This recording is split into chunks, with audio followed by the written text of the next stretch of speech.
Hello students, myself Rakesh Misra. In this video lecture, you will learn the contribution of E.W. Engelmann. Contribution of E.W.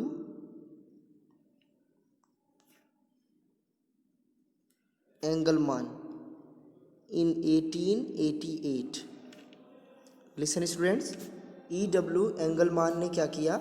सबसे पहले एक beaker लिया, ठीक है, उसमें एक प्रिज्म को सेट कर दिया। प्रिज्म तो आप जानते ही होंगे, मिरर होता है, ठीक है, एक ग्लास होता है जो जिस पे लाइट अगर फॉल किया जाए, लाइट अगर एक्सपोज किया जाए, ठीक है, तो वो लाइट को स्प्लिट कर देता है डिफरेंट कलर पैटर्न्स में। डिफरेंट कलर पैटर्न्स में उसको क्या कर देता है, एक्सपोज आउट कर देता है, फिल्टर कर देता है। E.W. एंगलमान ने क्या किया, अपने एक्सपेरिमेंट में एक एल्गी लिया, क्लेडोफोरा। कौन सा एल्गी लिया? क्लेडोफोरा, याद रखिएगा नाम, Cladophora algae. It is green algae, so able to perform the photosynthesis, and he also taken out the aerobic microbes, aerobic bacteria, aerobic bacteria. Listen, अब यहाँ से आपको समझना है कि उनका टोटल कंट्रीब्यूशन क्या था और किस तरह से अपने एक्सपेरिमेंट को परफॉर्म किया। कौन? E.W. एंगलमान, ENGLEMANN, E.W. एंगलमान 1888। एक्चुअली जब लाइट एक्सपोज हुआ प्रिज्म पे और डिफरेंट कलर पैटर्न्स में स्प्लिट हो गया, तो उनको पैटर्न्स क्या मिला? विबग्योर। आपने पढ़ा होगा विबग्योर का, ठीक है। ये विबग्योर क्या होता है? Violet, indigo, blue, green, yellow, orange, red. तो लाइट जो है विबग्योर में टूट गया, ब्रेक हो गया, स्प्लिट हो गया, ठीक है। उसके बाद उनको क्या मिला? उनको ये मिला कि जो एरोबिक माइक्रोब्स था वो लाइट, जहाँ पे रेड लाइट ज़्यादा एक्सपोज हो रही है उधर ज़्यादा मूव कर रहे हैं, और जहाँ पे ग्रीन लाइट एक्सपोज हो रहा है वहाँ पे कम मूव कर रहा है, ठीक है। ये याद रखना स्टूडेंट्स कि सबसे पहले E.W. एंगलमान ने क्या लिया? प्रिज्म लिया, प्रिज्म पे लाइट एक्सपोज कराया, लाइट स्प्लिट्स हुआ अपने 7 कलर पैटर्न्स में। उसके बाद रेड कहीं और फॉल होने लगा, ब्लू कहीं और। जैसे तुम्हारे पास अगर सनलाइट एक्सपोज हो रहा है तो वो सारे कलर पैटर्न्स एक ही जगह एक्सपोज होते हैं, लेकिन अगर प्रिज्म लगा के एक्सपोज करोगे तो वो प्रिज्म जो है लाइट को डिफरेंट कलर पैटर्न्स में ब्रेक कर देगा। तो रेड कहीं और फॉल होगा, ब्लू कहीं और फॉल होगा, ठीक है। तो E.W. एंगलमान को क्या मिला? रेड जहाँ पे फॉल हो रहा था वहाँ पे एरोबिक माइक्रोब्स ज़्यादा मूव कर रहे थे, और ग्रीन जहाँ पे फॉल हो रहा था वहाँ पे एरोबिक माइक्रोब्स कम फॉल हो रहे थे, ठीक है, मूव ही नहीं कर रहे थे। इससे ये पता लगाया कि जहाँ पे रेड ज़्यादा फॉल हो रहा है, रीजन क्या था? वहाँ पे ऑक्सीजन ज़्यादा था। रीजन ये है कि एरोबिक माइक्रोब्स ऑक्सीजन जहाँ पे ज़्यादा होगा ना वहाँ पे मूव करेंगे। एरोबिक बैक्टीरिया की खास बात होती है कि वो ऑक्सीजन की साइड में ज़्यादा मूव करेंगे। अब ये ऑक्सीजन रेड वाले पे ज़्यादा क्यों मूव हो रहा था? फोटोसिंथेसिस के बायोकेमिकल रिएक्शन में पता है आपको कि 6 molecule of carbon dioxide plus 6 molecule of water, ये क्या बनाता है? ग्लूकोज के साथ साथ 6 मॉलिक्यूल ऑक्सीजन भी बनाता है, ठीक है। ये 6 मॉलिक्यूल ऑफ ऑक्सीजन जो दिख रहा है, ये 6 मॉलिक्यूल ऑफ ऑक्सीजन यही है निकल रहा है, यानी ज़्यादा फोटोसिंथेसिस तो ज़्यादा अमाउंट में ऑक्सीजन। यहाँ ग्रीन लाइट में कम फोटोसिंथेसिस तो कम ऑक्सीजन, और यहाँ पे एरोबिक माइक्रोब्स यानी एरोबिक बैक्टीरिया कम यहाँ पे मूव कर रहे थे। इससे उन्होंने एक क्लू दिया। क्या दिया? इससे जो E.W. एंगलमान ने जो क्लू दिया उसको आप नोट कर लीजिए। फोटोसिंथेसिस लिखेंगे कॉपी में, rate of photosynthesis, rate of photosynthesis is greater in red light and very less in green light, in green light. अब आपको जानना है कि ग्रीन लाइट में फोटोसिंथेसिस का रेट क्यों कम हो रहा है। लिसन, जो क्लोरोप्लास्ट होता है ना, क्लोरोप्लास्ट, ठीक है, उसका कलर कैसा होता है? ग्रीन। अब ये जब ग्रीन होगा तो इस पर अगर कोई लाइट ग्रीन फॉल हो रही है तो वो रिफ्लेक्ट बैक हो जाएगी, ठीक है। इसके अलावा अगर कोई रेड हो रहा है तो एब्जॉर्ब हो जाएगा, कोई रेड लाइट अगर हो रहा है तो एब्जॉर्ब हो जाएगा, ब्लू लाइट अगर एक्सपोज हो रहा है तो वो भी एब्जॉर्ब हो जाएगा, ठीक है। ऑरेंज लाइट अगर फॉल हो रहा है तो वो भी एब्जॉर्ब हो जाएगा, येलो लाइट अगर फॉल हो रहा है तो वो भी एब्जॉर्ब हो जाएगा। मतलब क्या है कि सिर्फ ग्रीन लाइट ही एक्सपोज रिफ्लेक्ट होगा, क्योंकि ग्रीन जो है ग्रीन को रिफ्लेक्ट कर दे रहा है, इसलिए ग्रीन लाइट में रेट ऑफ फोटोसिंथेसिस नील होता है, नहीं होता है, और बाकी लाइट में ज़्यादा होता है। बाद में पता लगा कि येलो लाइट में फोटोसिंथेसिस का रेट जो होता है कम होता है। ये आप कॉपी में लिख लीजिए, बहुत इंपॉर्टेंट है। येलो एंड ग्रीन लाइट में फोटोसिंथेसिस का रेट बहुत कम होता है। अब आगे आते हैं सेकेंड एक्सपेरिमेंट, नेक्स्ट कंट्रीब्यूशन की मैं बात कर दूँ। नेक्स्ट कंट्रीब्यूशन में contribution of CB van Niel in 1897. Listen carefully. What contribution made by CB von Neil? Listen. Actually, CB von Neil was first scientist who gave the statement that O2 comes from water, not from CO2 during photosynthesis.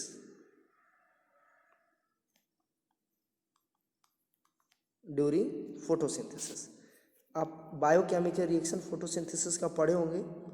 6 molecule of CO2 plus 6 molecule of H2O, sunlight, chlorophyll, C6H12O6 plus 6O2। अब यहाँ पे सवाल ये उठ रहा है कि ये जो O2 है ना, ऑक्सीजन आ कहाँ से रहा है, वाटर से आ रहा है या कार्बन डाइऑक्साइड से आ रहा है, ठीक है। यहाँ पे देखो कार्बन डाइऑक्साइड में भी ऑक्सीजन है, वाटर में भी ऑक्सीजन है, ठीक है। अब ये ऑक्सीजन जो निकल रहा है ना प्रोडक्ट साइड में, ये कहाँ से आ रहा है, वाटर से आ रहा है या कार्बन डाइऑक्साइड से आ रहा है, ये आ कहाँ से रहा है, ठीक है। ये एक्चुअल में मैजिकल मिस्ट्री बनी रही कुछ दिनों तक। कुछ लोग मानते थे कार्बन डाइऑक्साइड से आ रहा है, कुछ लोग मान रहे हैं वाटर से आ रहा है, लेकिन CB van Niel was first scientist who coined the statement O2 come from water not from carbon dioxide during photosynthesis. इसके लिए उन्होंने क्या लिया, इसके लिए उन्होंने H2S लिया, वाटर की जगह पे क्या ले लिया, H2S हाइड्रोजन सल्फाइड, और इसको कार्बन डाइऑक्साइड के साथ रिएक्ट कराया तो क्या मिला, ग्लूकोज के साथ साथ जो है H2 इवेपोरेट होता हुआ मिला, यानी कि H2 जो गैस है, ये H2S जो है लिक्विड फॉर्म में लिया, H2 जो है गैस ये निकलता हुआ मिला। इसको आप केमिकल बैलेंस कर लीजिएगा, H2 जो गैस रिलीज्ड आउट होता हुआ मिला, इससे एक कॉन्फिडेंट मिल गया किनको, CB वॉन नील को, कि अगर H2S में S की जगह पे H2O होता तो यहाँ पे ग्लूकोज बनने के बाद H2 की जगह पे क्या निकलता, ये निकलता O2, क्या निकलता, ऑक्सीजन निकलता, ठीक है। तो ये स्टेटमेंट तो नॉर्मल फोटोसिंथेसिस के लिए होता है, जिसमें वाटर के साथ साथ कार्बन डाइऑक्साइड यूज होता है और प्रोडक्ट्स के साइड में ग्लूकोज के साथ साथ ऑक्सीजन बनता है। लेकिन अगर केमिकल रिएक्शन में वाटर की जगह पे क्या ले रहे हैं, हाइड्रोजन सल्फाइड, तो प्रोडक्ट के साइड में सल्फर निकलता है, किसके कंपेयर में, ऑक्सीजन के कंपेयर में। After that it was found that hydrogen in presence of suitable oxidizable compound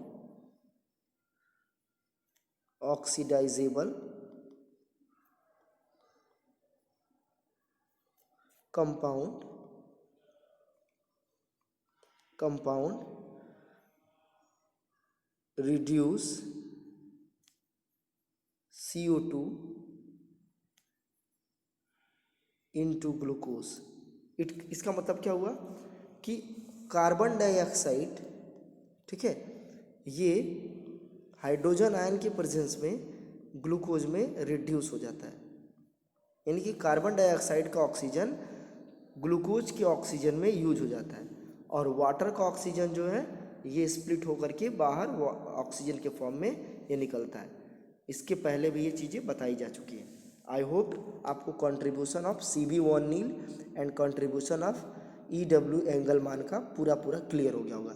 इसके बाद 1941 में, कब, 1941 में कुछ साइंटिस्ट आए, नाम नोट कर लीजिए कॉपी में, Samuel, SAMUEL, Samuel Ruben and Kramer, Ruben and Kramer. उन्होंने क्या लिया, आइसोटॉप, ठीक है, आइसोटॉप ऑफ ऑक्सीजन, ऑक्सीजन का आइसोटॉप लिया और केमिकल रिएक्शन परफॉर्म किया। आइसोटॉप क्या होता है, एक्चुअल में आइसोटॉप जो है ऑक्सीजन ही होते हैं। अगर ऑक्सीजन का आइसोटॉप ले रहे हैं तो ऑक्सीजन ही होगा, लेकिन उसका जो एटॉमिक नंबर होता है ना, एटॉमिक नंबर, ठीक है, वो एटॉमिक नंबर सेम होता है, एटॉमिक जो वेट होता है वो बदल जाता है, ठीक है। तो एटॉमिक वेट जब बदल जाएगा तो कहीं भी रहेगा, आइडेंटिफाई हो जाएगा। जैसे उन्होंने आइसोटॉप ऑफ ऑक्सीजन का यूज करके वाटर बनाया। सपोज दैट यहाँ पे मैं ऑक्सीजन, वाटर जो H2O है वहाँ के ऊपर मैं डॉट लगा दें जिससे वो पता चले कि वो आइसोटॉप है। इस केमिकल रिएक्शन में क्या लिया, कार्बन डाइऑक्साइड जो नॉर्मल, जिसमें ऑक्सीजन नॉर्मल था, ठीक है, फिर क्या बना, ग्लूकोज बना, और साथ में ऑक्सीजन जो निकल रहा था ना वो आइसोटॉप वाला ऑक्सीजन निकल रहा था। वाटर में क्या लिया था, वाटर में तो उन्होंने लिया था आइसोटॉप, और ऑक्सीजन जो निकल रहा है वो आइसोटॉप है। वाटर में H2O बनाने के लिए ऑक्सीजन की जरूरत पड़ती है ना, ये ऑक्सीजन का यूज उन्होंने आइसोटॉप वाला लिया था, इसलिए मैं इस पर मार्क कर दिया। जब उनको प्रोडक्ट के साइड में ऑक्सीजन निकलता हुआ मिला तो उन्होंने देखा कि जो ऑक्सीजन निकल रहा है वो आइसोटॉप वाला है। बाद में ग्लूकोज का आइडेंटिफाई किया तो ग्लूकोज में जो C6H12O6 यानी कि इसमें ऑक्सीजन जो यूज हो रहा था वो आइसोटॉप वाला नहीं था, नॉर्मल वाला था। तो इससे उनको क्लू मिल गया कि हमने नॉर्मल कार्बन डाइऑक्साइड लिया था, आइसोटॉप वाला वाटर लिया था, तो आइसोटॉप वाला हमको ग्लूकोज क्यों नहीं मिला। इसका पीछे का रीजन था, ग्लूकोज कार्बन डाइऑक्साइड से आया, ग्लूकोज में जो ऑक्सीजन है वो कार्बन डाइऑक्साइड से आया, और वाटर और ये जो ऑक्सीजन प्रोडक्ट के साइड से निकल रहा है ये हमको वाटर से मिला, ठीक है। किसने दिया था, Samuel, SAMUEL, Samuel Ruben, RUMEN, Ruben and Kramer. कब, 1941 में। ये कन्फर्मेटरी एक्सपेरिमेंट था किसका, CB वॉन नील का, ठीक है। तो ये हमारा पूरा का पूरा फोटोसिंथेसिस का जो हिस्टोरिकल प्रोस्पेक्टिव्स था ये ओवर हो गया, ठीक है। एक बात सभी स्टूडेंट याद रखेंगे, एक कंट्रीब्यूशन इसमें से हम सेपरेट बता रहे हैं, जो कुछ एक स्टूडेंट्स को बताया गया था शुरुआत में ही फिजिकल क्लास में, लेकिन कुछ स्टूडेंट जो है इसको मिस करते हैं। कंट्रीब्यूशन ऑफ ब्लैक मांस, कंट्रीब्यूशन ऑफ ब्लैक मान, ठीक है। ब्लैक मांस कंट्रीब्यूशन कब, 1905 में। ब्लैक मान ने बताया कि जैसे आप देखे होंगे कि एक फोटोसिंथेसिस को परफॉर्म करने के लिए कार्बन डाइऑक्साइड की ज़रूरत पड़ती है, वाटर की ज़रूरत पड़ती है, ठीक है, सनलाइट की ज़रूरत पड़ती है, क्लोरोफिल की ज़रूरत पड़ती है, उसमें टेम्परेचर भी एक इम्पॉर्टेंट रोल प्ले करता है। तो ये जितने भी फैक्टर्स हैं एक साथ जो है फोटोसिंथेसिस के रेट को इफ़ेक्ट कर सकते हैं। तो ब्लैक मॉन्स ने क्या बताया कि व्हेन अ बायोकेमिकल रिएक्शन, आप कॉपी में लिख सकते हैं, when a biochemical reaction affected by more than two factors, then the overall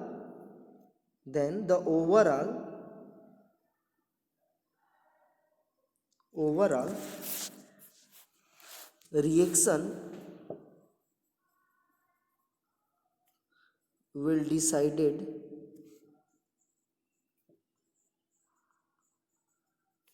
decided by the factor that close to minimal value, minimal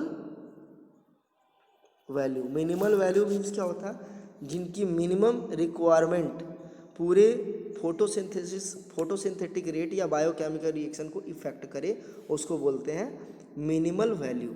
it means overall अगर बहुत सारे factors available हैं तो उसमें पूरा का पूरा बायोकेमिकल रिएक्शन डिपेंड करेगा कि कौन सा फैक्टर जिसके लीस्ट अवेलेबिलिटी से पूरा का पूरा फोटोसिंथेसिस रेट जो है इफेक्टेड हो जाएगा, तो उसको बताया गया कि ये है टेम्परेचर एंड सनलाइट। ठीक है, टेम्परेचर एंड सनलाइट। ठीक, इसको लॉ ऑफ लिमिटिंग फैक्टर्स भी बोलते हैं।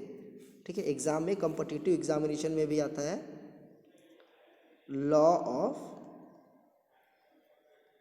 Limiting, law of limiting factor. Law of limiting factor किसने दिया था? ब्लैकमान्स, नाम नोट कर लीजिए कॉपी में, ब्लैकमान। कब? 1905 में। According to law of limiting factor, when more than 2 factors is responsible to affect the biochemical reaction, then the overall biochemical reaction will perform by the factors that has minimal value। ठीक है, आप अपने दिमाग में इस चीज़ को बना के रखिएगा। आई होप ये आपको आज के जितने भी वीडियो लेक्चर हैं, आज जितना भी हमने कंट्रीब्यूशन बताया, सारी चीज़ें आपको लर्न हो गई होंगी। इसके बाद हमने बताया था, इसके बाद हमको हेडिंग डालना है site of photosynthesis, site of photosynthesis, जो मैंने पहले ही बता दिया था। इसका वीडियो लिंक पहले ही चैनल्स पे पड़ा था और आपको व्हाट्सएप से मिल गया था। ठीक है, इसके बाद वाली हेडिंग है site of photosynthesis. Thank you.